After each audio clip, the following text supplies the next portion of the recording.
Daphne Caruana Galizia was a Maltese investigative journalist who on October 16, 2017, was assassinated. Crooks everywhere unearths the plot to murder a one-woman WikiLeaks. She exposed the culture of crime and corruption that were turning her beloved country into a mafia state. Listen to Crooks Everywhere on the iHeartRadio app, Apple Podcasts, or wherever you get your podcasts. To listen to new episodes 1 week early and 100% ad-free, subscribe to the iHeart True Crime Plus channel, available exclusively on Apple Podcasts. I'm NK, and this is Basket Case, What is wrong with me? a show about the ways that mental illness is shaped by not just biology, swaps of different meds, but by culture and society. By looking closely at the conditions that cause mental distress, I find out why so many of us are struggling to feel sane, what we can do about it, and why we should care. Oh, look at you giving me therapy, girl. Listen to Basket Case every Tuesday on the iHeartRadio app, Apple Podcasts, or wherever you get your podcasts. In California, during the summer of 1975, within the span of 17 days and less than 90 miles, 2 women did something no other woman had done before: tried to assassinate the President of the United States. One was the protege of Charles Manson. 26-year-old Lynette Fromm, nicknamed Squeaky. The other, a middle-aged housewife working undercover for the FBI. Identified by police as Sarah Jean Moore. The story of one strange and violent summer, this season on the new podcast, Rip Current. Hear episodes of Rip Current early and completely ad-free and receive exclusive bonus content by subscribing to iHeart True Crime Plus, only on Apple Podcasts. I'm Dr. Laurie Santos, host of the Happiness Lab podcast. As the U.S. elections approach, it can feel like we're angrier and more divided than ever.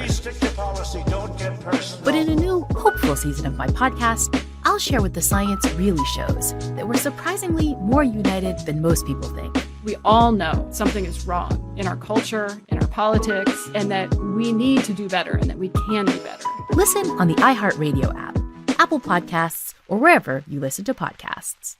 I'm Renee Stubbs, and I'm obsessed with sports, especially tennis. Tune into my podcast each week to hear me and my friends in the community break down the latest matches, including the US Open. Plus, hear from some of the biggest names in the sport about what the future holds. It's about belief, and once you break through that, then you know you can win a Grand Slam. Listen to the Renee Stubbs Tennis Podcast every Monday on the iHeartRadio app, Apple Podcasts, or wherever you get your podcasts. Presented by Elf Beauty, founding partner of iHeart Women's Sports.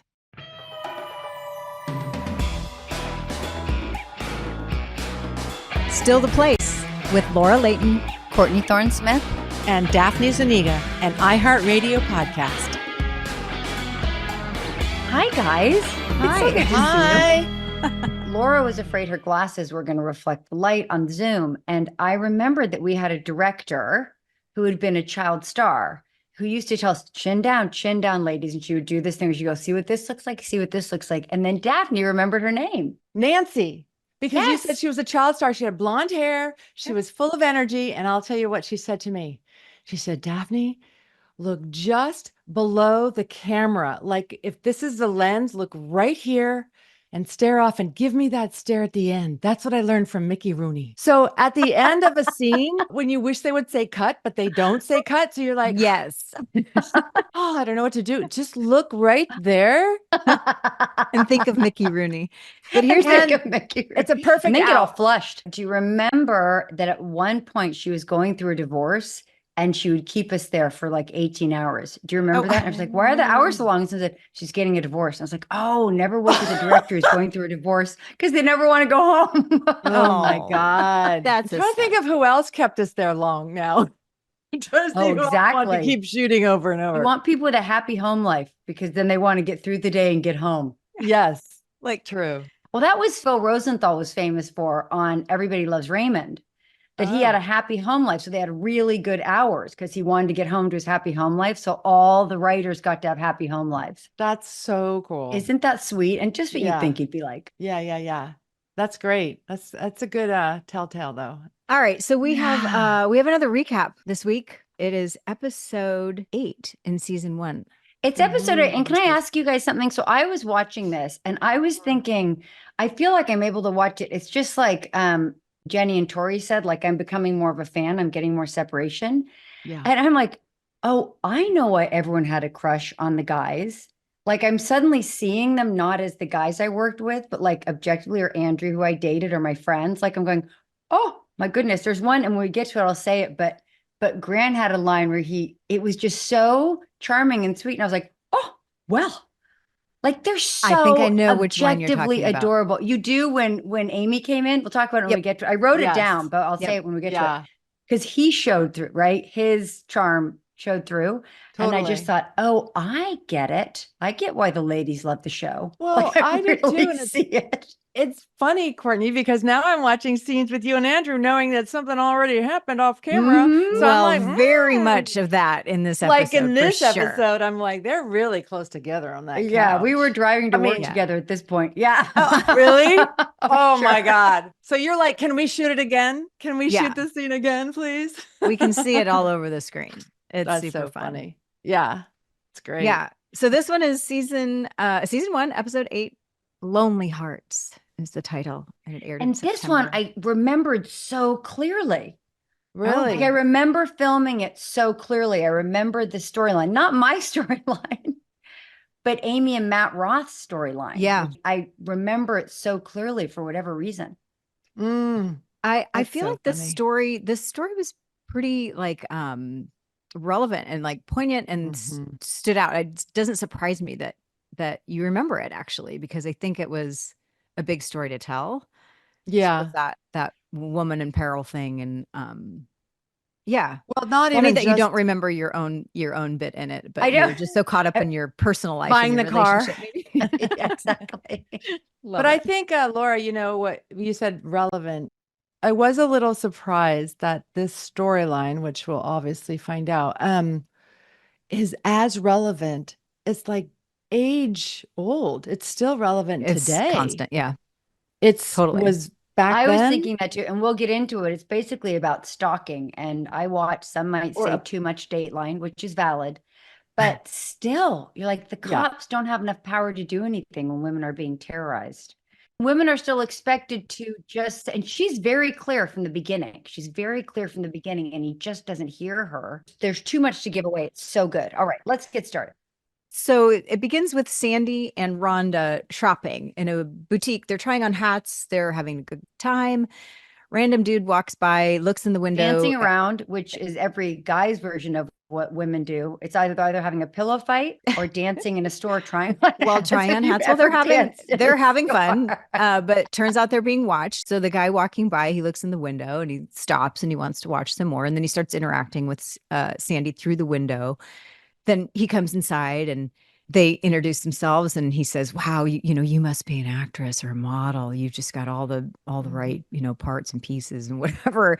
They end up going outside, where he continues to ask her out on a date for tonight, and not just like a coffee or whatever, like dinner, Angelini's.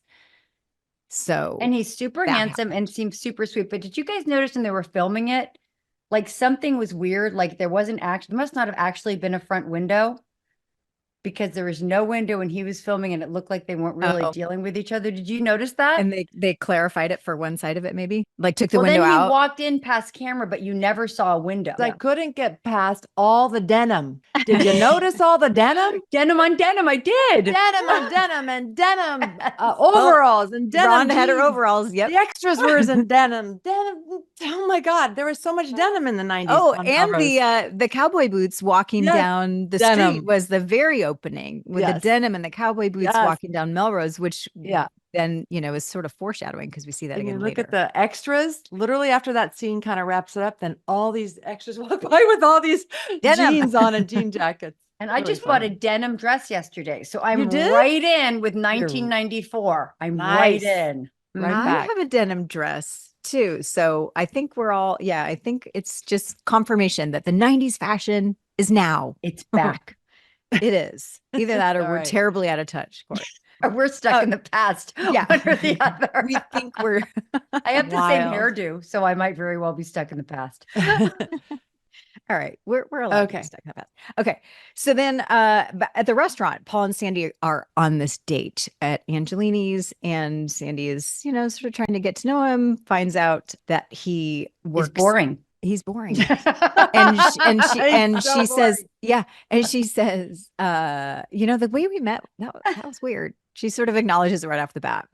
So as they're getting into the They're date, both from a small town. Yep. Like that's all he needs, right? Like to have in common. He's finding out where she's from, whatever. So anyway, before we finish that date, we cut to Alison, who's returning home to the apartment. She's very angry and she's kind of a mess. And she enters the apartment. She's slamming the door, angry about her car. I have a single and splash basically of grease on my grease cheek. mark I must have that said, doesn't really get addressed.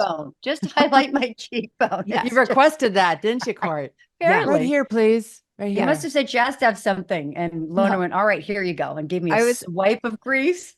I was distracted by this smear of grease on your face that it wasn't really a being smear. talked about. It was a stripe. It was a drawing. Yeah. But it was so pronounced. I was expecting him to like wipe it off with a nice little, dish towel or something. Or to at least say, what happened to you? Acknowledge it, for the love of God. Somebody acknowledge it. Yeah, it was an elephant in the room. The stripe on her face was the elephant that nobody's going to talk about.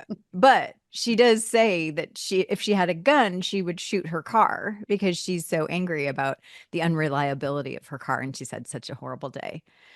So Billy suggests that it's maybe time to go car shopping and he could help her. I'm sure you could qualify for a loan. Trust me. I got you. And Alison says, every time I trust you, something terrible happens. Yeah, just so sad. Little foreshadowing. Really? Just saying. Little foreshadowing. Really? Huh. Yeah, we go back to the restaurant where Paul is telling Sandy about his job at the nursery. He's a plant guy. She's clearly very bored. But he wants her to know did you know it's not what you plant? No, it's not what you plant. It's where you plant. It's like, profound. Tell me super more. Boring. Yeah. So they're sharing this very boring and awkward date. And Sandy says, no, thank you to dessert. It's time. She would like to just go home, but he insists on following her, accompanying her home, which she tries to. And of course, those of us at home are going, those are going, red flag, red flag. Red flag. Yeah. They have separate cars. He didn't need to do that. And he insists. This is why boundaries are important early and strong. Like if she had said right don't then, work. No, thank you. Then he wouldn't know where she lived. And she's, she's in this position of being like, I just was trying not to be rude or trying to be nice or whatever. Like, and she found herself allowing that, this bad judgment moment. And then he's following her home. And then when they get there. But you guys, he would have followed her anyway. Okay. So he asked permission. It's kind of like, because he knows who he is. He knows he's going to obsess. It's what he does. And he says, oh, I'll follow you. And it's so awkward. Who the hell does that? I'm going to follow you in your car to where you live. But because she says that one thing of like, oh, okay. If she had said no, per your comment about having a boundary, I think he would have followed her anyway. So it's kind of like you're in a lose-lose. Well, I don't know, though. I think the sooner you pay attention to red flags, the better. Like if she had then paid attention, if he'd followed her, she could have stopped it earlier. But as women, as we know, we're so raised to be polite and not hurt their feelings that we often abandon ourselves to avoid hurting a man's feelings. Correct. And then we end up getting trouble, which is what happened. She knew she was trying to be nice. And then every little bit of nice gave him more. Yeah. Yeah. Rope. And she's all of 21 years old or something, like, all these things that are just like difficult to navigate. Absolutely. And for a young girl. And so she finds herself in this position. So now he's walking into the courtyard, into her apartment, commenting on how nice the apartment building is. Which one's yours? Wants to know actually where her apartment is. She tries to be vague and just say it's upstairs, not specifically which one it is. And then he says he wants to go out with her again. She says, no, I'm not. The timing's really not right for me. My life is complicated, but thank you for dinner. But she's pretty clear, like, this isn't going to be a thing. She's polite, but she's trying to say, nope, no more. He kisses her goodnight on the cheek, I think. And when Sandy goes to turn and walk upstairs, that's when we see that Jake is sitting poolside and he's kind of witnessed the whole thing. And he comments, he's like, oh, another one bites the dust. And is that the moment you're talking about? No, Court? this is when she That goes, was how my long were you moment, there? And he Laura. goes, That was "Oh, my one Jake time." moment. And I was like, oh, there's Grant, because it was so Grant that moment. It was so adorable. When he put the hat down, right? Yeah. He's sitting poolside with a baseball hat on and he's witnessed this moment. He's taking a little bit of like glee from it to see that, she's blowing off this guy or whatever. Yeah. And it's just his tone, and he's so casual, like he's so comfortable in his posture and the way he's sitting. And that was why I assumed that was the moment Courtney was talking about. But apparently it's the one Daphne. Oh, there's another one coming. The I'm whole so thing. excited. I know. That whole scene, it was just, he was so relaxed. A lot of Grant came through in that scene. He wasn't Very having, I mean, comfortable. later he's super tough Jake, but this scene had a lot of Grant and it was just adorable. Yeah. So that scene ends with Rhonda appearing at the top of the stairs too, saying, if you're waiting for the perfect guy, you might be waiting forever. Tell me something. At least was he a good kisser? And Rhonda's like, no way. I've kissed walls with more passion. So clearly it was Kissing not a lot of walls, are you? Yeah. Bizarre, but okay. That's a weird line. That's when Grant pulls his hat down. Oh my That's god, when he's like, poor guy. Yeah. Yeah. Oof. Ouch. But he is getting a kick out of it. Like hearing that Sandy wasn't interested in the guy after all. So then we're at the car dealership where Billy's trying to help Alison with the car sale and car exchange, and the used car is going to be her down payment. Billy's like, I got this. Here's the trick. You got to play hard to get. Trust me. I know what I'm doing. But then Alison does not. Alison does not understand. Be cool. Can we stop and comment on that dealership? Is that 90s or what? All those flags, a pink used car lot.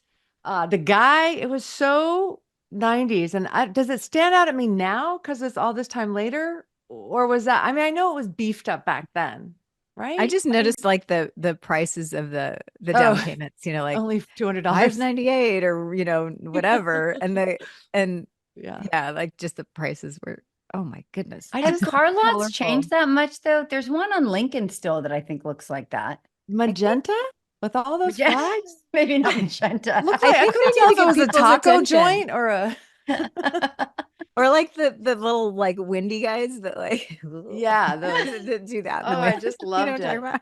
It's those kind of it's those kind of moments, visual in the show, that I just makes me long for it and miss it. Those days, the denim. Not that I would want to wear a lot, but just those kind of visual. We can get you a denim dress and we can all be matchy. Maybe by accident. Like we'll just show up and we'll all have to be wearing. Anyway, Alison is not able to play it cool. She sees a red convertible and she's like, oh, that's the one I want. Was that a Miata? No, I think this was prime Miata time. This was, I'm gonna see. You guys talk amongst yourselves. I'm gonna look up when Miatas came out. Oh, I think. I think it came out. I remember you have a Darren good had eye. one. I think that's right. It was probably a Miata. But anyway, Alison is not playing it cool. She loves it. She jumps in the front seat and she makes it very clear that this is the one she wants. And Billy's like, oh, not the way to handle you. Billy's trying to get control of the situation. And 89. Yeah. So that's right when they came out. Nice red Miata. So then Billy and Alison are outside the car sales office, and the guy says, your car is only worth $300 for a trade-in. And Alison is super offended. That's Betsy. That's Betsy he's insulting. Is Alison's car named Betsy? It's worth more than that. Yeah. So Billy says, it's all right. We can walk away. Trust me. He'll chase Play us hard down. to get. He'll play hard to get. He'll fall. And the salesman has no interest in doing that. He moves on to another customer. So Billy says, all right, Alison, you're going to have to sell Betsy yourself, but then we'll have real bargaining power. So then, or in the daytime, there's a pool party. There's Matt and Jake, Michael and Jane. They're in the pool. Rhonda's at the grill. Sandy's just getting back from the grocery store and discovers that Paul is there. He's invited himself to join the pool party, and he's sitting in a lounge chair. He's got a bouquet of roses, and that's a little off-putting. And she just leaves to go put his flowers in the water. Rhonda suggests, maybe you should give this guy a chance. And Sandy is like, no, that's not. I have my opinion and I gave him my thoughts, and no. So she follows him outside and she says, you know what, Paul, I have a lot to do. I'm not able to do this right now. And he says, well, walk me to my car. So outside, she doubles down and she says, I was just trying to be nice. He says, well, it doesn't seem like your life is so complicated. I was just trying to be nice. But no. She's saying, I think before she said I was trying to be nice, she said I was very clear. Yeah. She says that on the courtyard too, I think. And then he's like, no, the whole point of the scene is that he is not hearing no, period, no matter what she says. And then she goes so far as to say, hey, I told you that my life was complicated because I was trying to be nice. I didn't want to just come out and say, I don't want to go out with you, And so he says, all right, I can take a hint. And he says, not, you mean not like good. a hammer? I get it. I'm not good enough for you. It's like how he decides to poor baby try to be. He plays it well though, because he seems like a really sweet guy, just needy. So you're kind of like, this is weird, but it doesn't feel scary at this point, right? Like he's always annoying, but it doesn't feel quite scary. Right. He's just annoying. And to be clear, like Matt Roth, who's the actor, he's fantastic. It's this huge storyline. He's always fantastic. Yeah. He's fantastic in everything. He has a huge career. I think we've all worked with him in other shows, in other times of our lives, whatever. He's great. And he's got this huge part. This episode, it's just the character is so darn insidious and creepy. He does look like that kind of. Just being clear, it's not Matt. It's the character. Exactly. He does have that look like he just came out from the Midwest with like maybe hay still in the hair and very nice. And I'm gonna make it that's big. what I'm saying. He seems so sweet that you're like weird, but it's hard to be mean to him because he seems so sweet. There's an aw shucks about him. Yeah, exactly. Yeah, really well played. What's up, y'all? This is Questlove, and I'm here to tell you about a new podcast I've been working on with the Story Pirates and John Glickman called Historical Records. It's a family-friendly podcast. Yeah, you heard that right. A podcast for all ages. One you can listen to and enjoy with your kids starting on September 27th.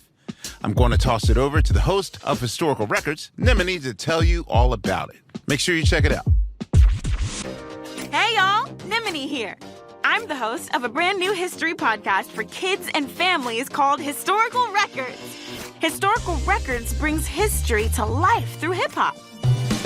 Smash, slam, another one gone. Bash, bam, another one gone. The crack of the bat and another one gone. The tip of the cap is another one gone. Each episode is about a different inspiring figure from history. Like this one about Claudette Colvin, a 15-year-old girl in Alabama who refused to give up her seat on the city bus 9 whole months before Rosa Parks did the same thing. Check it. And it began with me. Did you know, I wouldn't give up my seat. 9 months before Rosa, it was Claudette Colvin. Get the kids in your life excited about history by tuning in to Historical Records. Because in order to make history, you have to make some noise. Listen to Historical Records on the iHeartRadio app, Apple Podcasts, or wherever you get your podcasts. Daphne Caruana Galizia was a Maltese investigative journalist who on October 16, 2017, was murdered. There are crooks everywhere you look now. The situation is desperate. My name is Manuel Delia. I am one of the hosts of Crooks Everywhere, a podcast that unearths the plot to murder a one-woman WikiLeaks. Daphne exposed the culture of crime and corruption that were turning her beloved country into a mafia state. And she paid the ultimate price. Listen to Crooks Everywhere on the iHeartRadio app, Apple Podcasts, or wherever you get your podcasts. To listen to new episodes 1 week early and 100% ad-free, subscribe to the iHeart True Crime Plus channel, available exclusively on Apple Podcasts.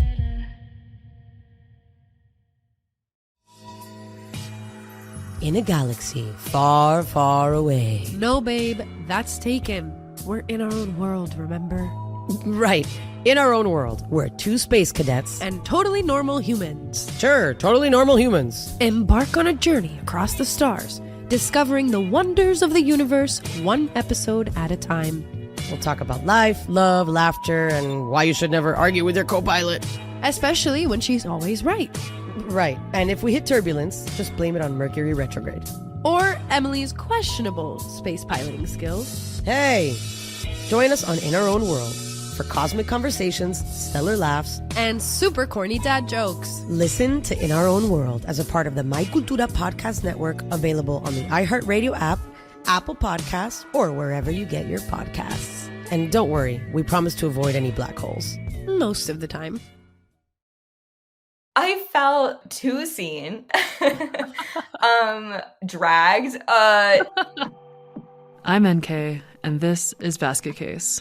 So I basically had what back in the day they would call a nervous breakdown. I was crying and I was inconsolable.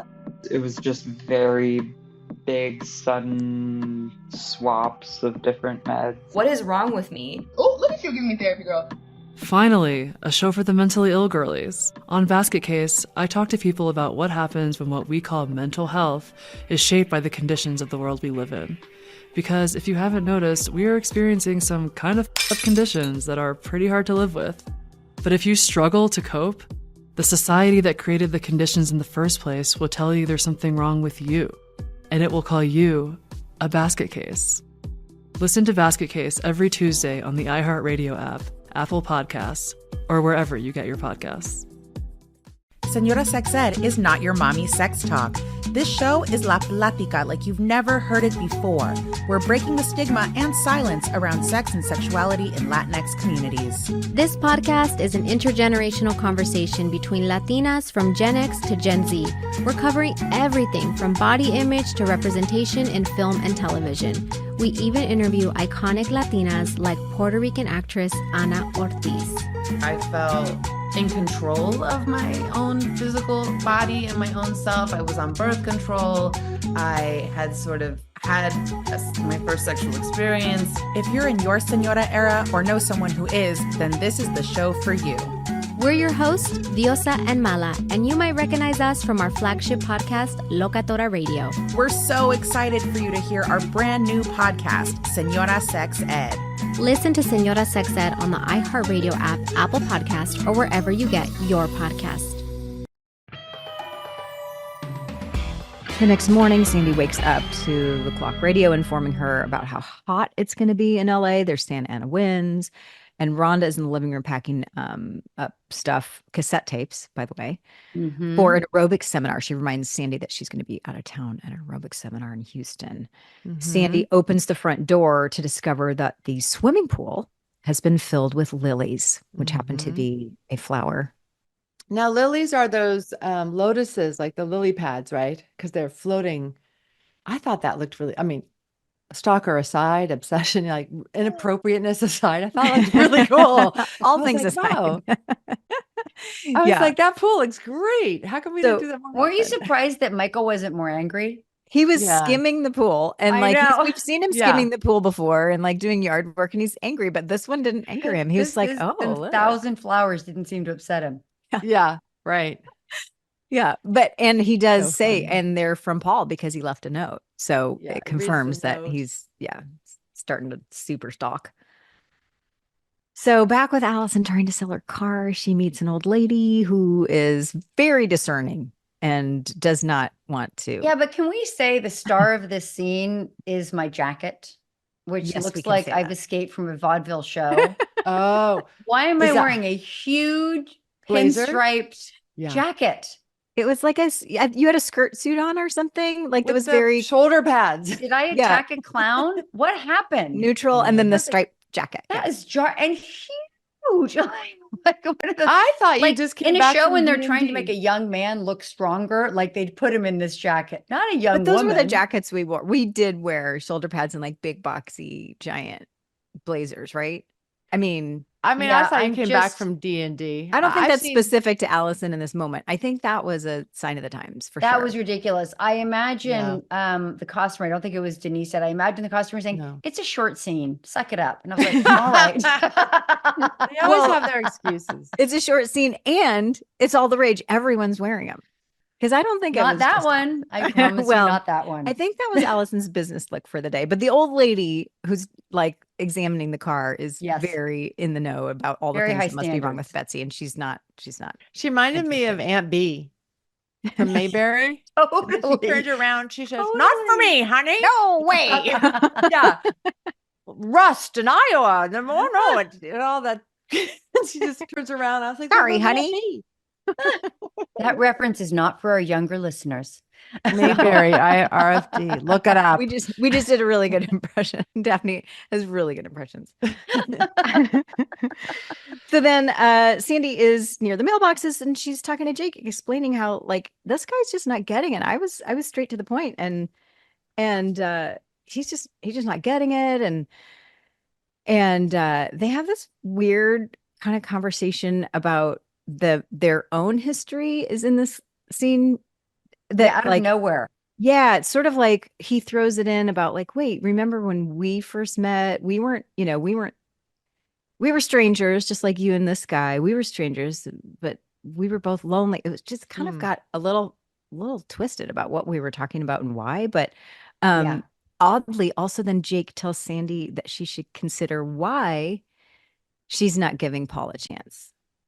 Like he wants to make it kind of about him and them and go, it's because we still have this thing, right? You should probably consider, I think I know why you're not giving Paul a chance. It's because you still have feelings for me, but you need to consider that. It's like, yeah. So it's sort of, the scene sort of became about them. It was sort of an interesting twist. Also, he may not be her most objective listener. Like maybe he's not the one she should be going if to.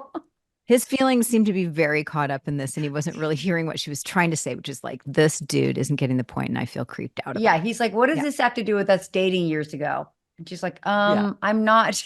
I can't quite hear her. Can I just give a plug to therapy right here? Exactly. I was told a long time ago by a friend who did a lot of therapy herself, because I was making the mistake of telling, I think, a guy that I liked the problem. And she said, you have to know when to go to your girlfriends and when you go to the guy you're with. Want to be, you have to know what to tell to whom. Like, that's not, you don't tell them that. Know your you audience. Tell your girlfriends that.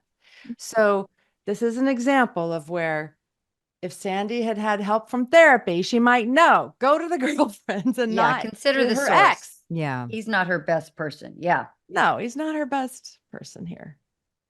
Okay. So we find Alison and Billy at Shooters. Alison is now wearing a vest. I will. There's a real vest theme. This is my week of vests, and I think under my big striped jacket, I had a vest. See, this is why I think it's sign of the times, because vests are all over the place on all the characters. So it's not just Alison, but it is noticeable. Once again, Alison wearing a vest, and they're at Shooters. They're playing a pool game, and Billy wants to talk to Alison about the idea of her naming her inanimate objects. Alison tells Billy that she's been trying to sell her car, and he says, "Oh, there's a problem with having a name for your car. Like, you're too attached, and what is it that you have this? What is it with naming your inanimate objects?" We named our cars growing up. Our little convertible bug was Rosie, and our big station wagon was Goldie. Were your cars named growing up? We named our dogs, but not our cars. No, well, see, we named our cars and not our dogs, which was really weird. Wait a minute. We were like, hey, poodle mix. Hey, German Shepherd. They were a category. They were a make and model. I love it. I think, is this Laura and Court? Do you think this is where he's bringing up the theme of growing up and being a child and leaving home? Because the car kind of represents, leaving home. She came out in that car, and this whole, where this is a theme throughout with these two. Yeah. It's a different place. They end in a different place, kind of. Also, they grew up differently. Yeah. Also, they grew up differently. Like Billy, I feel like Alison really had to do everything on her own, and Billy didn't. I think this is a theme between them all the time too. Like, she had to save money to earn this car and buy this car, and he seemed to be given more. So that's the difference between them. Isn't he also sort of like trying to say, like, you have more of an attachment to objects than you do to people? Like, you don't open up and trust me as a person, but yet you name your inanimate objects. Like, you have this attachment to it, a car, and you give it a name. Wow. Like, he's sort of questioning that instead of like, hey, what about me, people, person, like, so trust me and have this attachment to me. I wish you'd been there to explain that to me at the time. It really would have colored my character. That would have really helped me. I don't know. Great point. I sort of thought Could that's we what he was trying to say. reshoot the next 140 episodes? Because now I have real insight into Allison. I don't That's know. such a good point. I'm trying to decipher, really. I'm an audience member. I think through and you're through. right. I think he's saying you're more attached to your car than you are to me. Yeah, kind of like that. That's very sweet. But he is encouraging her, buy the convertible. Like, it's time to move on. Let Betsy go. Buy the convertible. Go back, buy the convertible. So then we cut to Sandy, who's working at Shooters, and she also is wearing a vest. And she has a choker on, a necklace, when Paul walks up, and he's with Matt and Rhonda, and they've been hanging out, and Sandy's like, why? Get away from my friends. Like, no, those are my friends. But Paul is inserting himself in their relationship too. He's, donating trees from the nursery to the halfway house. And so, Matt and Rhonda are like, whoa, great guy. I will say it was nice to see Doug. I was like, oh, Doug. Yeah. Doug's here. he's a I small missed him. appearance in this. Yeah, he doesn't have enough to do in this one. Not a lot. But Sandy's frustrated, and she tells Paul, like, there's nothing between us. It's over. Please don't, And Jake walks in, grabs 2 beers, and right off the tray, and says, come here, little man. I'm tries, gonna have a chat. tries with to have you. a conversation with Paul. And Paul, this is where Paul tells Jake, oh, Sandy flirted with him. She'll come around eventually. And, sort of tells his version of the story. And Sandy assumes Jake was trying to get rid of Paul, but instead of him going, yeah, that dude's weird or whatever, he says, Sandy, you flirted with Paul. Like, he makes it like an accusation and accuses and believes the guy. He believes the guy. The guy can just say anything, something behind closed doors and on, voicemail or whatever, and then says one thing. Oh, she was flirting with me. And he's believed it really. I mean, I feel like it's 2 things. It's not only that, he's inclined to believe the guy, or that he just chooses not to believe her, but that also he's sort of making it about him again. Like, you flirted with him. Like, he's letting his jealousy be like, blaming what the victim. bothers him, part of what bothers him. And first of all, it's not even true. She was just on a date. That's not, whatever. She tried to have a date, decided it wasn't for her at all, and was very clear about that. And he's still like, well, you flirted. So I think poor Grant is in charge of having the viewpoint of she asked for it, which would not remotely be what Grant would say. You mean but I think Jake? Unfortunately, well, Jake is Jake, in yeah, charge but I of mean, it. Grant, the actor, Mhm. has to be Jake has to play saying, that. you Yeah. asked for it, which he would know. Right? Right. He was probably fighting it the whole way. But as we know, we had to say what was written as written. But that is what people say, right? What did you do?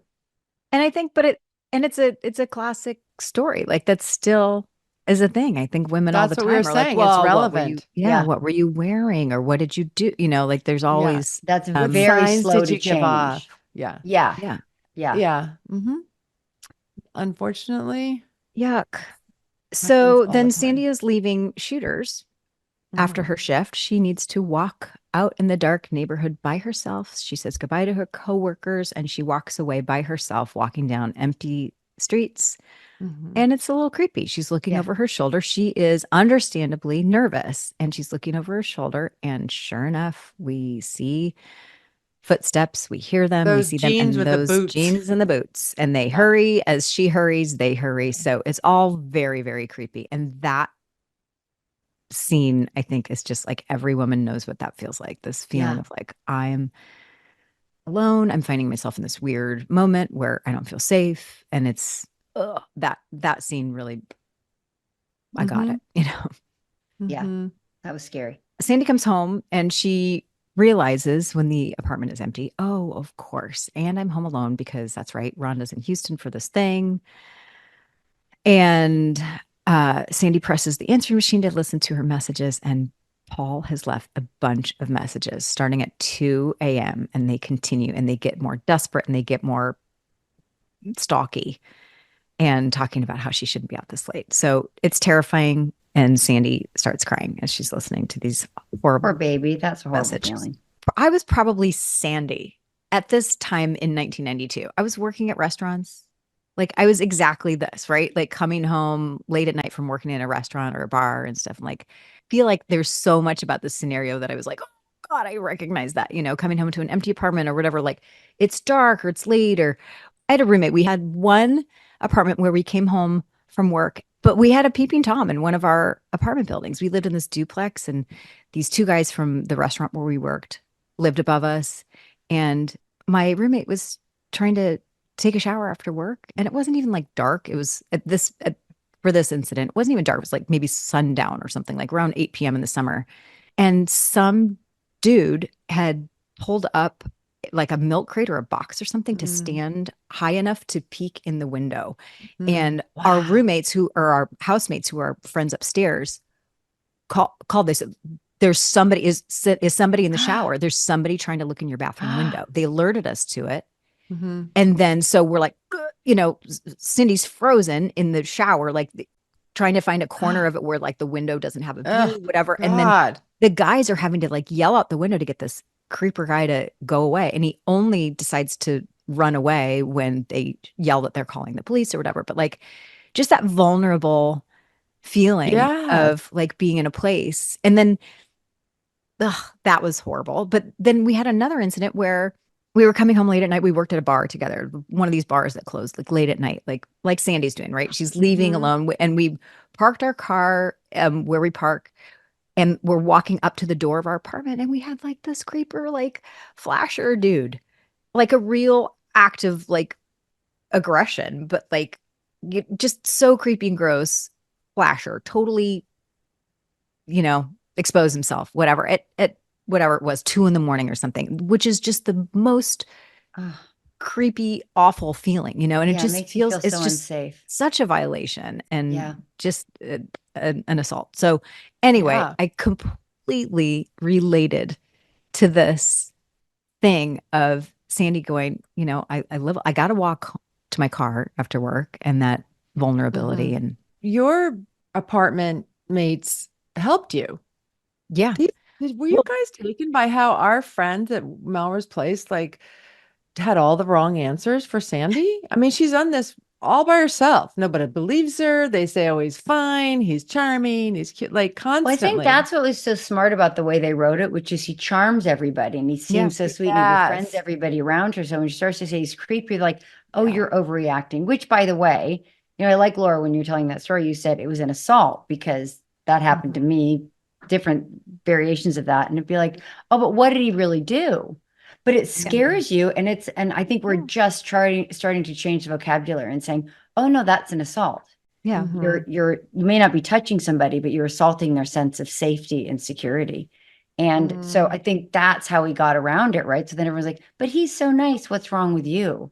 And also, like, if they'd chosen a different character for it to happen to, like a sweeter character, like say Alison, right? People would have been, oh no, poor Alison. But Sandy has this sexy sort of tough attitude. Yeah. So they probably didn't jump onto her She side. welcomed it on. She brought it on herself. Exactly. Yeah. Well, and it does. And that whole idea continues, and we haven't gotten to those scenes yet where but you're right that the other characters are like, well, that they don't believe her. So it just builds from here. It's not even, this isn't even. Yeah, they act like she's extent of it. overreacting. Exactly. Yeah. But you're right. He's ingratiated himself enough that they are sort of justified in thinking, oh, he seems fine, Yeah. When that happens, it makes you wonder, am I crazy? Or maybe he is. Or why am I being like this? No one else sees it. They must be right. And he is am so I making charming. a big deal out of nothing? Exactly. Yeah, or am I reading this wrong? It just makes you question everything. So that's what she does. So she takes these messages and she wakes up Jake and Michael and Jane, and they're listening to these phone messages together, right? I think they're at Jane and Michael's apartment, listening to these phone messages. And Michael admits, all right, the guy's over the deep end or whatever. And then Jane has a story that she tells that she was getting obscene phone calls for a week. And she has this idea like, well, if you blow a whistle, they stop calling because it's really uncomfortable to get this loud noise in your whatever. And then but Michael then sort of changes his tune and says, well, he seemed like a nice guy at the pool. And I think, I think he just thought it was flattering. I think he just thought, what he was doing was flattering.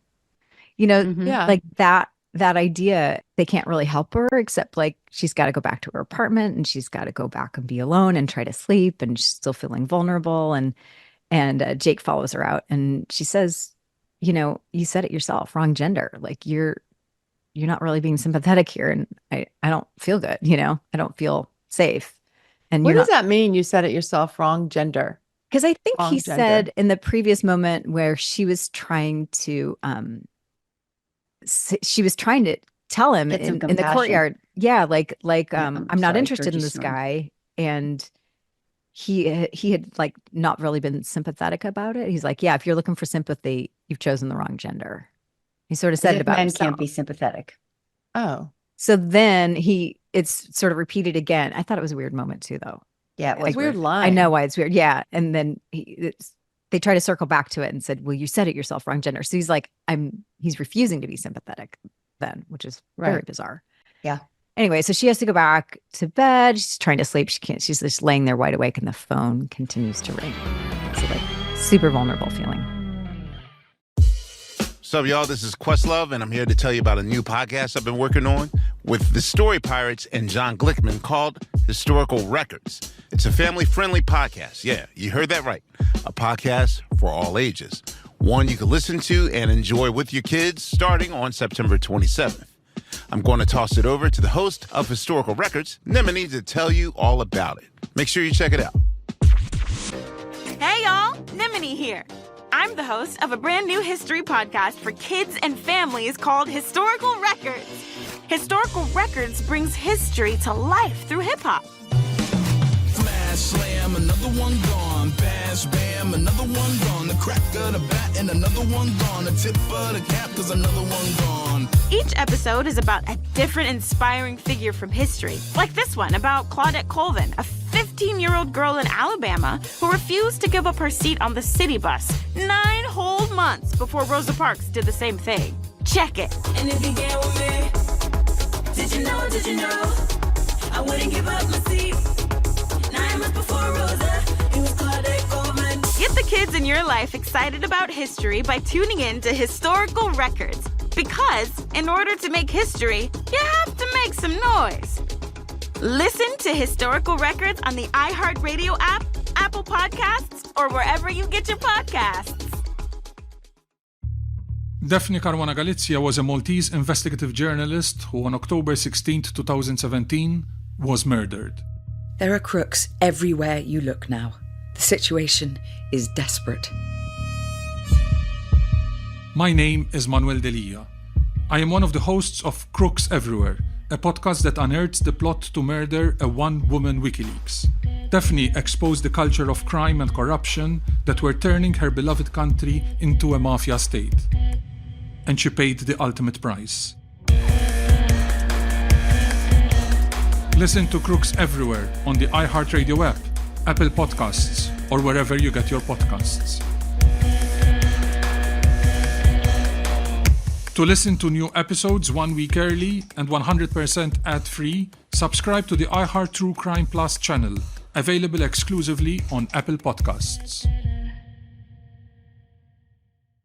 It was December 2019 when the story blew up. In Green Bay, Wisconsin, former Packers star Kabir Bajabiamila caught up in a bizarre situation. KGB explaining what he believes led to the arrest of his friends at a children's Christmas play. A family man, former NFL player, devout Christian, now cut off from his family and connected to a strange arrest. I am going to share my journey of how I went from Christianity to now a Hebrew Israelite. I got swept up in Kabir's journey, but this was only the beginning. In a story about faith and football, the search for meaning away from the gridiron, and the consequences for everyone involved. You mix homesteading with guns and church, and then a little bit of the spice of conspiracy theories that we liked, voila, you got Straightway. I felt like I was living in North Korea, but worse, if that's possible. Listen to Spiraled on the iHeartRadio app, Apple Podcasts, or wherever you get your podcasts. In a galaxy far, far away. No, babe, that's taken. We're in our own world, remember? Right. In our own world, we're two space cadets. And totally normal humans. Sure, totally normal humans. Embark on a journey across the stars, discovering the wonders of the universe one episode at a time. We'll talk about life, love, laughter, and why you should never argue with your co-pilot. Especially when she's always right. Right. And if we hit turbulence, just blame it on Mercury retrograde. Or Emily's questionable space piloting skills. Hey, join us on In Our Own World for cosmic conversations, stellar laughs, and super corny dad jokes. Listen to In Our Own World as a part of the My Cultura podcast network, available on the iHeartRadio app, Apple Podcasts, or wherever you get your podcasts. And don't worry, we promise to avoid any black holes. Most of the time. Señora Sex Ed is not your mommy sex talk. This show is La Plática like you've never heard it before. We're breaking the stigma and silence around sex and sexuality in Latinx communities. This podcast is an intergenerational conversation between Latinas from Gen X to Gen Z. We're covering everything from body image to representation in film and television. We even interview iconic Latinas like Puerto Rican actress Ana Ortiz. I felt in control of my own physical body and my own self. I was on birth control. I had sort of had my first sexual experience. If you're in your señora era or know someone who is, then this is the show for you. We're your hosts, Diosa and Mala, and you might recognize us from our flagship podcast, Locatora Radio. We're so excited for you to hear our brand new podcast, Señora Sex Ed. Listen to Señora Sex Ed on the iHeartRadio app, Apple Podcast, or wherever you get your podcast. In the morning, Jake is cleaning his motorcycle in the courtyard. Billy's talking to him about Alison and wanting to buy the new car, and Billy compares Jake and Sandy's relationship to car buying, and where Jake says it's too early for this. that's Smartly so. No, we're not going to have that conversation. But Jake does tell Billy here that Sandy thinks Paul has a screw loose. And Sandy walks in, Billy leaves. Sandy tells Jake that Paul called again last night and that she's gone to the police and that they can't do anything. So Jake now says, well, why didn't you ask me to go to the police with you? I believe you. I believe you now. Finally. And I've had experience with the police. I've got lots of experience with the police. They know how to handle us. And I'll take you to, I'm going to take you to work today and I'm going to pick you up. I'm not going to let you walk home alone. So he's somehow turned a corner and he's decided to believe her. And I think it was Billy's comment that really turned the tide. Yeah. Car buying. Car buying. He is a wise. But Alison called him something. Oh, wise old, whatever she called him. Son of salesman. Yeah. Son of salesman. A little guru. Okay. So Alison trying to sell the car to another young customer, very sweet, sort of young, innocent person who's asking about gas mileage. And Allison's really struggling to try to how do I frame this? But I really want to sell Betsy, but I also don't want to sell this young girl a real clunker. And, I know. And the casting was so perfect because she did look like a younger version of Allison. Yeah. Right. Literally could have been looking into her own past. It was so sweet. And Billy's so innocent in the background, rooting for Alison to bring it home. And Alison just can't bring herself to lie about the car. I was so relieved. I was worried that I was going to do something horrible, but no. Sell her this car. Never. Alison would never do something horrible and dishonest. So she's very honest with the girl. The girl is like, thanks for being honest. And she rides away on her bike. Wasn't she wearing a McDonald's outfit or something? Like she works at fast food. So cute. Betsy may not have been better than the bike, apparently. So Jake is now walking Sandy to her door after work that night. He peeks inside and takes a look around and gives Sandy her keys. And they are inspecting the apartment. They find that there has been a window left open in the apartment. So that's terrifying. Somebody's been in the apartment. Jake goes to search the apartment. And in the bedroom, Sandy finds that flower petals have been sprinkled all over her bedroom. All over. Copious amount. Nursery guy, he's definitely a So he's broken in. He's done this creepy thing. And the phone is ringing. The answering machine is picking up, and Paul leaves a message. I mean, there's just evidence upon evidence upon evidence upon evidence. He's leaving a message for Sandy, and Jake picks up. And Paul panics and hangs up. Jake says, tell me where he works. You stay here, lock the doors, don't talk to nobody. So he leaves to go look for the nursery. And in this moment, even though I'm a very evolved woman and blah, blah, blah, I'm like, oh, yeah, he's going to go beat somebody up. Yeah, I'm protected. I'm protected. Yeah, I mean, it is primal like, part of me was all excited. yeah, it's a relief though that he's like believing her. He's like going to do something about it that she doesn't feel like she's been able to do. You know, like there's that inherent feeling of like, my impulse is not to go beat him up. I don't have that. Her impulse was to go to the police. What good might that do? You know, but like Jake's like, I got this. Take it into his own hands.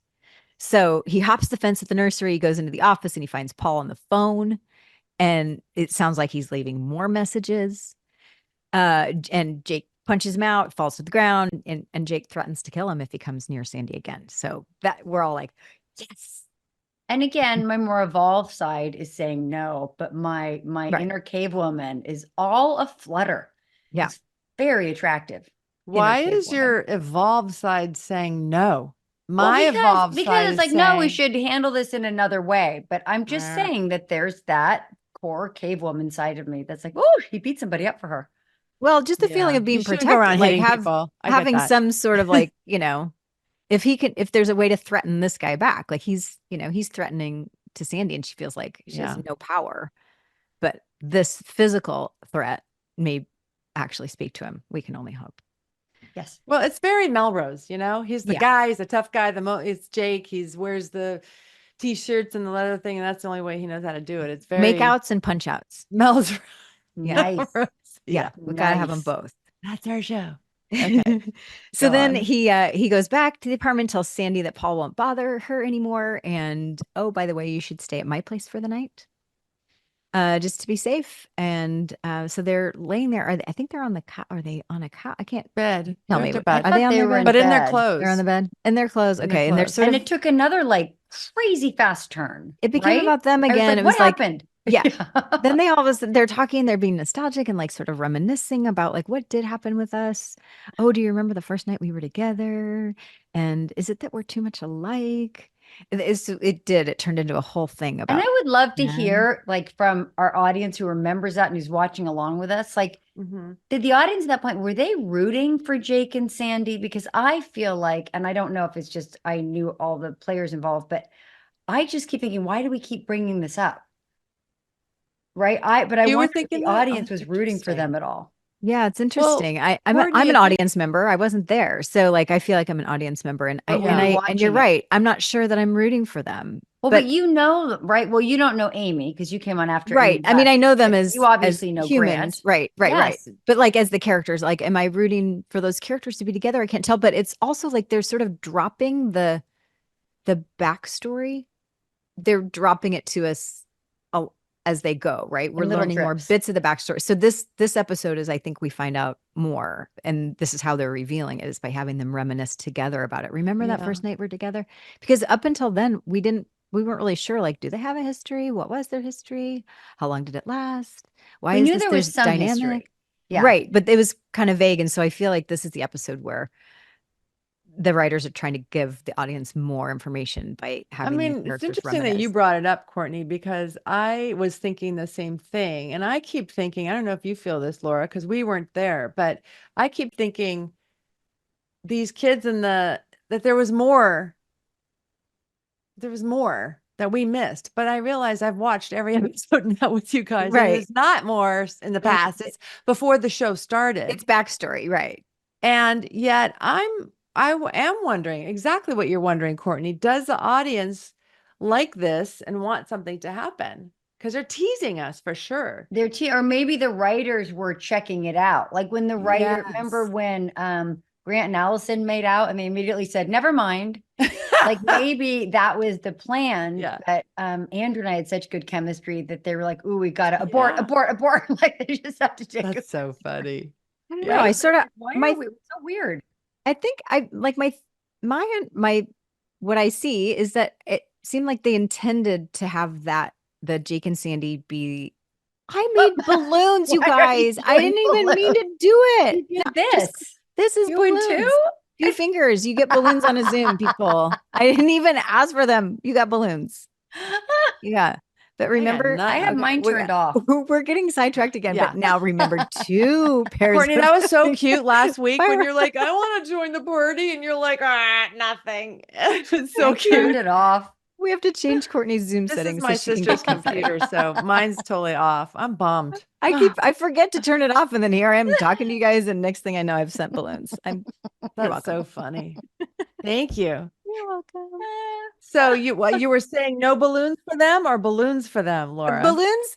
I don't know. Like, is there like a so-so emoji? Can I do like a emoji? Because I feel like the intention was to have Jake and Sandy's characters be like, oh, that's the obvious like bad boy and like, actress girl, like sexy. That would be the match. And I think that the Billy and Alison relationship, I mean, that's a no-brainer for sure. I think like, it we all works. see that. Like we want that. We know what's coming. Start even before Courtney and Andrew knew it. I think the writers were probably writing that. Like that's the way they wanted to go. I It don't was, know. like, I think you could magical- be. I think the Courtney magical has a point. chemistry made Maybe it. they were trying it out. I don't know. We don't know. But- I don't know. Because Anyway. when your chemistry went boom, I'm sure they went with it. Like you say, they always do that. I mean, you see people come on with, like Laura, when you came on, you said you were only on for a couple episodes and boom, it worked what you did. So you stayed. So I think they are testing stuff out. The thing I think about Jake and Sandy is these guys are 2 hot, very sexual people. And so it doesn't ring true that they're acting like innocent, trying to do it right, like cute. And it just doesn't ring true to me. I That's can just see interesting. those guys totally going at each other. Like it doesn't feel right that they're not. I don't get it. So Well, apparently that's their backstory, and they did that first, and we just don't get to see it. We just get to talk about it and reminisce about it. but that energy is still there. I don't know. On Anyway. this night, after she's been stalked, they're going to reminisce about their first nights together. So, okay. So Jake tells Sandy to go to sleep, and they lay there staring at the ceiling. So the next day, Alison is back at her car. She's at her trunk looking through papers. Billy runs by. And Alison's feeling a little nostalgic again. And she's like, I remember when I first got Betsy, and I've had such fond memories in this car. Like when I was the designated driver all the time because I never drank. Although I did lose my virginity in the backseat. Yeah, just slid that right in. Yeah. didn't I? Like, Just by the way. like, Yeah. Yeah. Yeah. So, but she's. So don't sit in the back. Lord knows what's there now. Just like sit in the front seat if you it was a can. long I mean, time Billy's ago. like going in there because we're Yeah. looking through the hatchback and into this little tiny beat up, rusted out car. And my answer is, yeah, my boyfriend didn't have a car. I know. And he's that's like, your answer? did he have a basement? There's so much more to. Did he have a hotel nearby? There's a lot of questions that should come up here, but it's really the point is supposed to be that Alison is like, I'm not going to sell Betsy. Too many great memories. Not to the old lady. Well, and then that very on point line, but actually sweet. Why is it that every time you think you're grown up, something comes along to show you how much farther you have to go, which kind of defines the heart of these first episodes, right? Before all hell breaks loose and it gets crazy, crazy fun. It's like we were just these kids going from early 20s into adulthood, right? Yeah. So that was really sweet. Yeah. And I was like, that's what the show's about. What's up, y'all? This is Questlove, and I'm here to tell you about a new podcast I've been working on with the Story Pirates and John Glickman called Historical Records. It's a family-friendly podcast. Yeah, you heard that right. A podcast for all ages. One you can listen to and enjoy with your kids starting on September 27th. I'm going to toss it over to the host of Historical Records, Nimini, to tell you all about it. Make sure you check it out. Hey y'all, Nimini here. I'm the host of a brand new history podcast for kids and families called Historical Records. Historical Records brings history to life through hip-hop. Smash, slam, another one gone. Bash, bam, another one gone. The crack of the bat and another one gone. The tip of the cap, cause another one gone. Each episode is about a different inspiring figure from history, like this one about Claudette Colvin, a 15-year-old girl in Alabama who refused to give up her seat on the city bus 9 whole months before Rosa Parks did the same thing. Check it. And if you get with me, did you know, I wouldn't give up my seat. 9 months before Rosa, he was called a Coleman. Get the kids in your life excited about history by tuning in to Historical Records. Because in order to make history, you have to make some noise. Listen to Historical Records on the iHeartRadio app, Apple Podcasts, or wherever you get your podcasts. Daphne Caruana Galizia was a Maltese investigative journalist who on October 16, 2017, was murdered. There are crooks everywhere you look now. The situation is desperate. My name is Manuel Delia. I am one of the hosts of Crooks Everywhere, a podcast that unearths the plot to murder a one-woman WikiLeaks. Daphne exposed the culture of crime and corruption that were turning her beloved country into a mafia state. And she paid the ultimate price. Listen to Crooks Everywhere on the iHeartRadio app, Apple Podcasts, or wherever you get your podcasts. To listen to new episodes 1 week early and 100% ad-free, subscribe to the iHeart True Crime Plus channel, available exclusively on Apple Podcasts. Do you ever wonder where your favorite foods come from? Like what's the history behind bacon-wrapped hot dogs? Hi, I'm Eva Longoria. Hi, I'm Maite Gomez-Rejon. Our podcast, Hungry for History, is back. Season 2. Season 2. Are we recording? Are we good? Oh, we pushed record, right? Okay.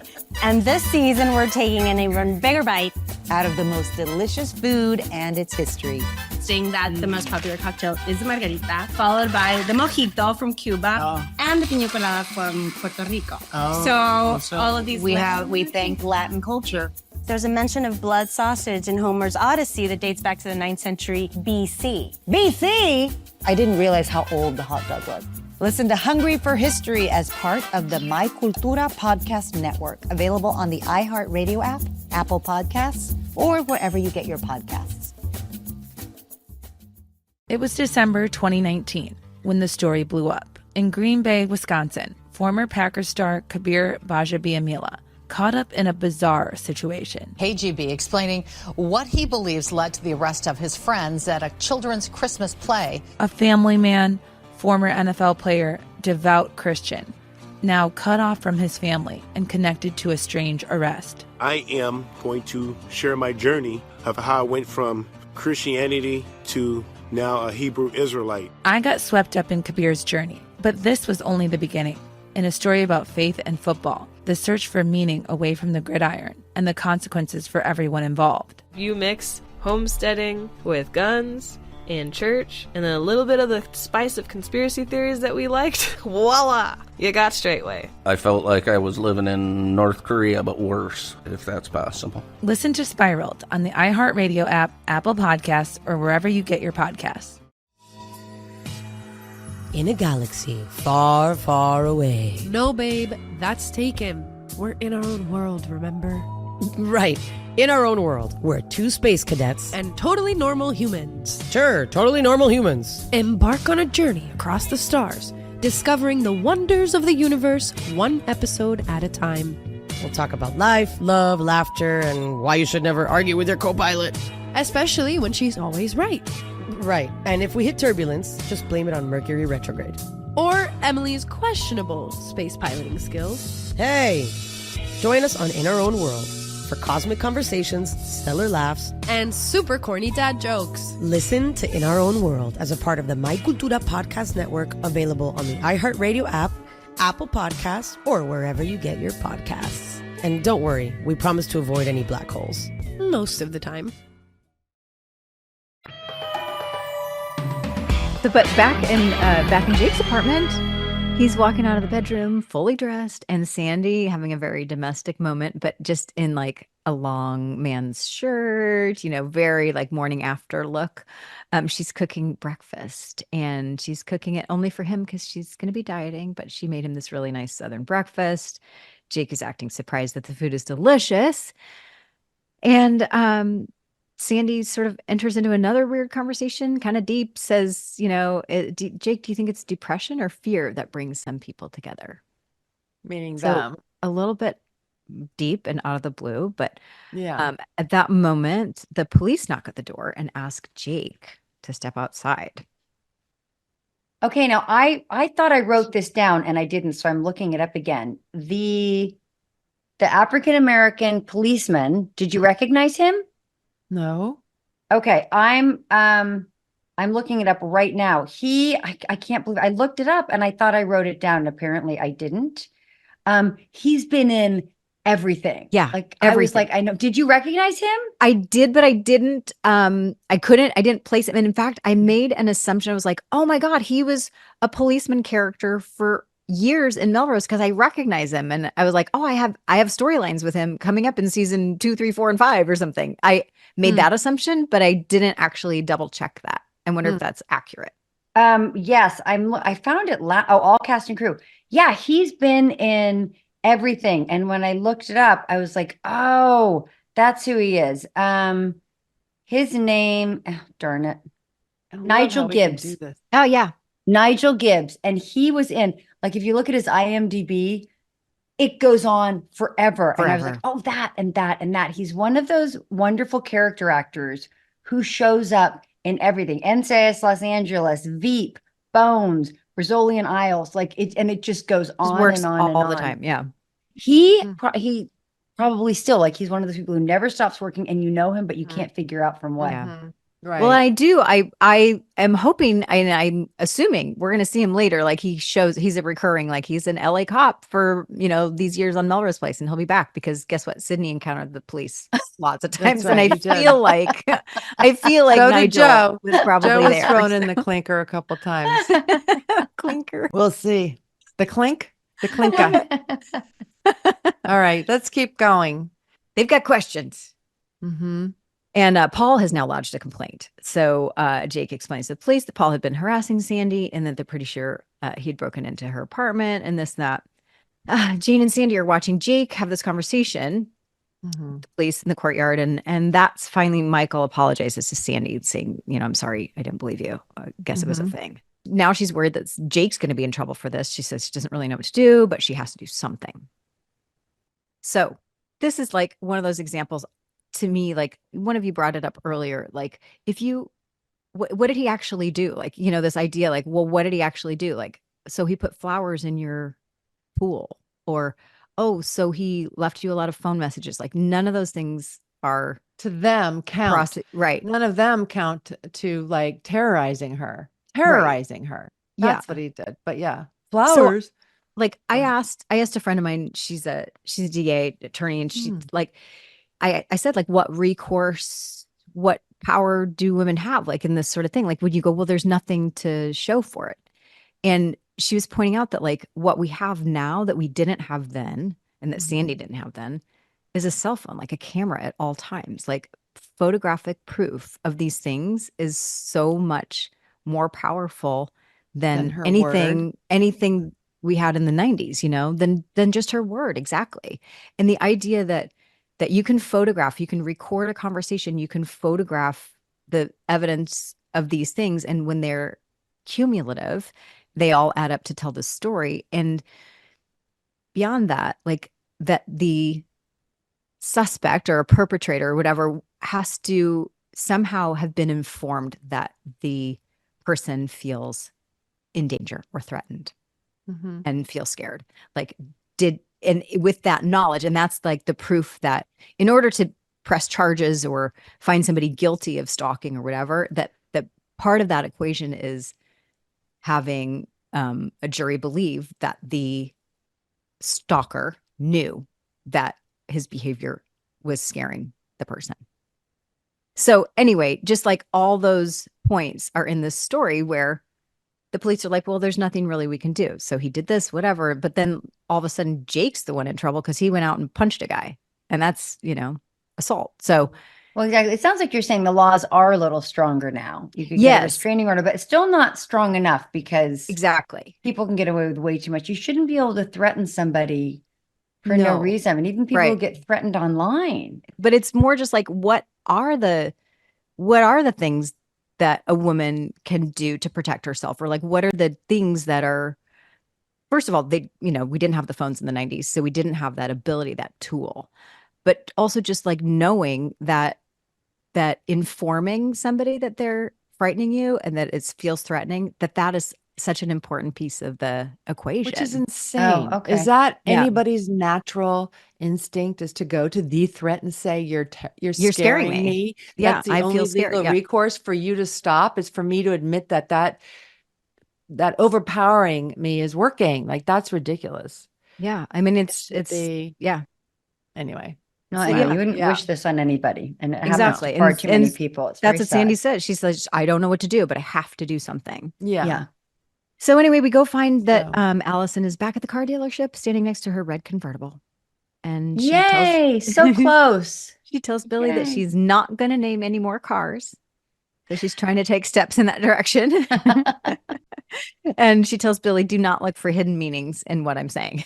Just do not look for a deeper thing. I will say they did a good job in this episode too. The writer telling this very intense storyline and this super light, no stakes storyline. Right? Yeah. Oh, they do that all the time. They do, yeah. But they do a good job. This one really felt extreme to me, like from the stalking to the, will she sell her card named Betsy? Will she not? Like, it was so low stakes, which was fun, like low stakes and fun. You said they usually do it well. Like, should I get an abortion and tell my husband, or should I go bungee jumping? Like that was the perfect. They do a for good me. job. Yeah. Something's serious and something's light for balance, I guess. Yeah, they do a good job of that. Yeah. Yeah. This was very extreme. And they do that on purpose, don't they? They do. Yeah. So, so at the end of this scene, the salesman comes back with not enough money to offer for Betsy. And so, I'm sorry, the used car. So that it doesn't reflect the price Alison agreed on. And she's frustrated, but she's not going to sign the papers for that. And you know what? I guess I'm just not ready. We're not going to sell the car. Not happening. So isn't it on a tow truck being towed away? Yeah. Remember They've already started to take it away. And she's like, get it off the truck. I want my my back. Betsy. I'm not My doing baby. that. My baby. I'm just not ready yet. So then we find out what Sandy's decided to do is show up to the nursery and confront Paul herself. So he's standing there talking to the owner in a conversation with the woman owner, and she walks right in the conversation. Sandy tells Paul to drop the charges against Jake. Paul tells Sandy, but I love you. But I love that she finally is saying this with a witness there. Mrs. Sullivan, was it her name? Who owns the place? Sullivan's nursery, yeah. Let's do this later, he says. And she's like, no, I'm doing it right now. Did you know that your employee has done this, this, and that? He's obsessive. He's a stalker. Finally, she's standing up for herself with a witness. And she's not backing down. Yeah. I love that about her. Yeah, which is why it's so great that it didn't stop with the yummy caveman moment of Jake punching him out. Like, it's so great that then she gets to go empowered and stand up for herself. Yeah. In the light of day, without any fights, I'm just telling you, and kept calling him on it. I loved it. Yeah, it was great. Really well done. And he agrees to leave her alone, he says. Finally. And so Sandy walks away, and then as she's walking away, at her back, he says very quietly, I'm sorry. Like, we don't even know if she even hears it, but like she does. He does apologize. Like, I don't know, as an audience member, if I don't necessarily feel like, oh, that door is closed. I still feel pretty creeped out by Paul. But that's a good point. Yeah. Anyway, at least Sandy's, he's on record. He's on alert. The police know about it. The boss knows about it. Jake knows about it. I feel like, Sandy's got some help now. Mm-hmm. But anyway, so there's racket shooter. Sandy's working. Jake shows up to tell Sandy that the charges against him were now dropped. Yay. But he does say, this was stupid of you to go after Paul alone. And not as stupid as me to break and entering in the middle of the night and go punch him in the yeah. face. Yeah, I can be Yours stupid, was but stupid you cannot. in the middle of the day. The place was open. You walk in and you tell them you just won't have it anymore, and you call them out in front of witnesses. That was dumb, but I love it. There's a place for both, maybe. Yeah. Anyway. And at the end of that, he offers to walk her home again, not because he has to, but because he wants to. Oh, that's sweet. Yep. Mm-hmm. So then closure on Billy and Allison's story. Billy is awake in the middle of the night on the couch. He's watching a horror movie while eating ice cream. He looks completely like a little kid. And Allison shows up in her pajamas saying, what are you doing? And he says, well, this is something I've been doing since I was a kid when I can't sleep. And Alison remarks on how they both haven't really grown up and move over, make space for me. She scooches him over. Crunches and in she, right next to She him. grabs I his know, ice snuggles cream. right All in. this and space shorty over there. jammies. Super cute and snuggly. And they are watching the movie and she takes his ice cream. With M&Ms And on it's just them. all Takes his ice cream and very, the intimacy of sharing a spoon. Spoon. Like, hello. very Mhm. cute. Very adorable. And that's how the episode ends. Mm-hmm. He Very says, cute. watch, he's looking at her going, Watch she's the like, movie, watch the Billy." movie, Billy. Yeah, All that right. was very cute. I love that ending. So that was episode 8. I didn't see any kiss counts. Nobody kissed in this thing, No, right? Not It really. wasn't about it. Yeah. was No, that, there was like, a creepy Paul kiss on the cheek. Okay. There was no good kissing. not No really yummy a kissing. real kiss. Yeah, it was like even worse than a wall, apparently. So I don't It was know. a wall. Yeah. All right. We're continuing to love reading everybody's comments on our Mhm. socials and getting questions. We had a couple fan questions. Yeah. Great. We had, oh, you know what? One of the fan questions we had recently was wondering how the three of us became friends behind the scenes, because it was noted that on the show, like Joe and Sydney rarely crossed paths, like not very often. And then Alice and Sydney barely ever. And when they weren't usually the most friendly interactions. But so the fans are wondering how we became actual friends behind the scenes. Well, after. Yeah. I After mean, we were friendly. We were all friendly then. Yeah. But it was after, right? Was it after the reunion, after the 25th, that we started having lunch on a regular basis? Well, I think so. Yes, but I also think like during the show, like the shooting of the show, like what the fans don't see, they only see like the characters on camera and like how the characters interact. But like we have all this time in trailers and sitting around on the set that it's like people are just being normal. There's not like, you know, that it's not Sydney sitting around on the set and Joe sitting around the set and Alison. It's Courtney and Daphne and Laura. Like I think people just sat around and interacted like normal people, but we didn't have a lot of time to do stuff and socialize. Like you've said in another episode, like we didn't really have time to have huge social lives and go out and do stuff. And then when the show was over, everybody's lives sort of went in separate directions. But it was, I think, the lingering feeling like this was a fond time in all of our lives and like a really great group of people that we feel really like there was nothing but friendship and positive feelings, so that it was really easy to come back around and go, hey, when we start having these reunions 15 years later, hey, I still really like you. And like we're now adult friends in this other stage of our lives. And so it sort of like was a friendship that developed from just being an easy relationship as working people. It was together. a nice foundation. And I think we were all at the time when just human beings at that time in life make friends, adult friends. And I feel like spending all that time, you know, we were working a lot. And like the fan points out, if we didn't have a lot of scenes with each other, there wasn't a lot of interaction. But I remember doing some, like I stayed in touch with Grant and we worked together twice after that and or 3 times after that. And am I right? I don't know. Anyway, and I remember, you know, with you, Court, a couple of times, but you went to work right away. We all had our lives. And then some of you had kids and, you know, I know Courtney was doing other shows and I, you know, Daphne, we all you were were at my baby shower, I think. I know. I was at your baby shower. Yeah. Yeah. And trying to think of who else I may have stayed in touch with, but there were these touchstones, I think, because the foundation of being in your late 20s and 30s, early 30s, 30, I think I turned 30 on the show. It was just there, I think, you know what I mean? And then we started to have those reunions and we really did enjoy time. Yeah, but we're so lucky. We didn't have any bad apples. Like there was no drama. There wasn't infighting. We were busy, but we genuinely liked each other. Like I remember seeing you guys in the makeup trailer.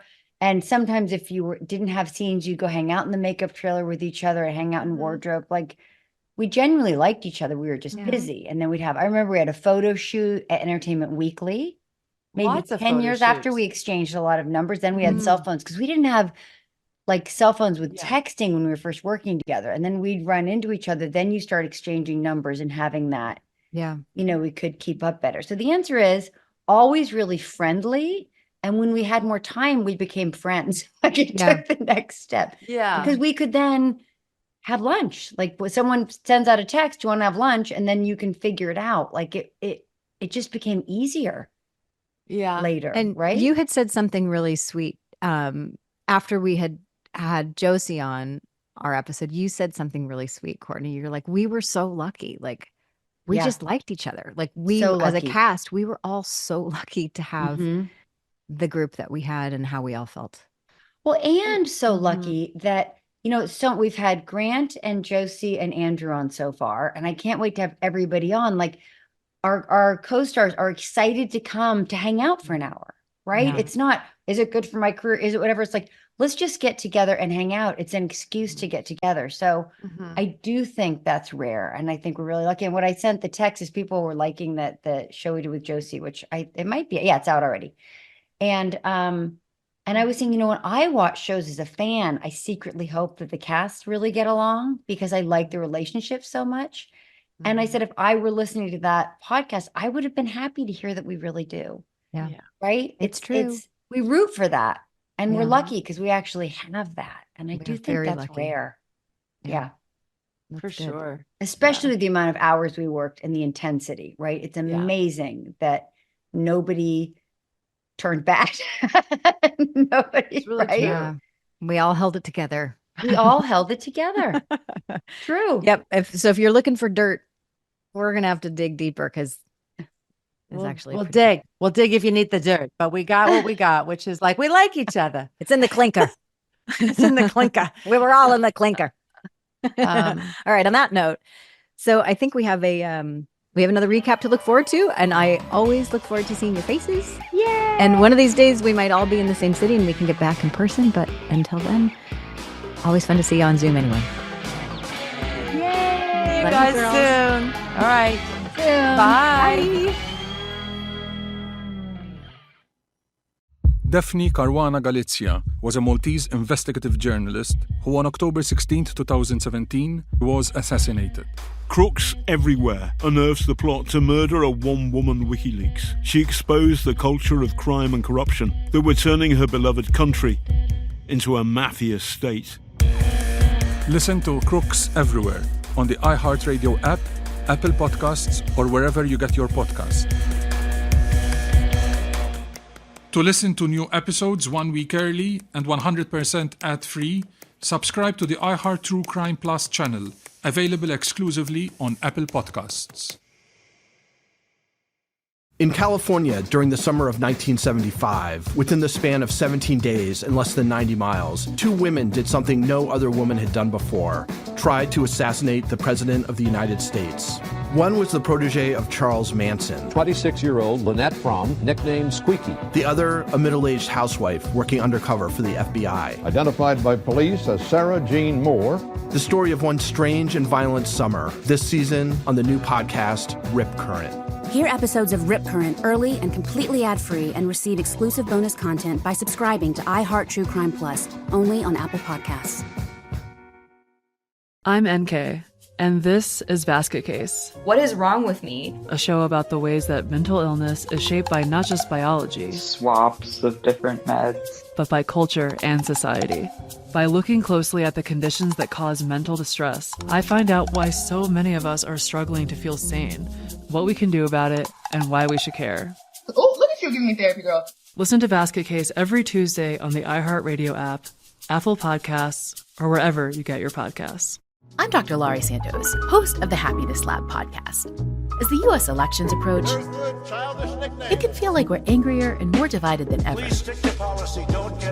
But in a new, hopeful season of my podcast, I'll share what the science really shows, that we're surprisingly more united than most people think. We all know something is wrong in our culture, in our politics, and that we need to do better and that we can do better. Listen on the iHeartRadio app, Apple Podcasts, or wherever you listen to podcasts.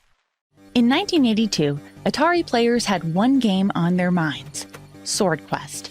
Because the company had promised $150,000 in prizes to 4 finalists, but the prizes disappeared, leading to one of the biggest controversies in 80s pop culture.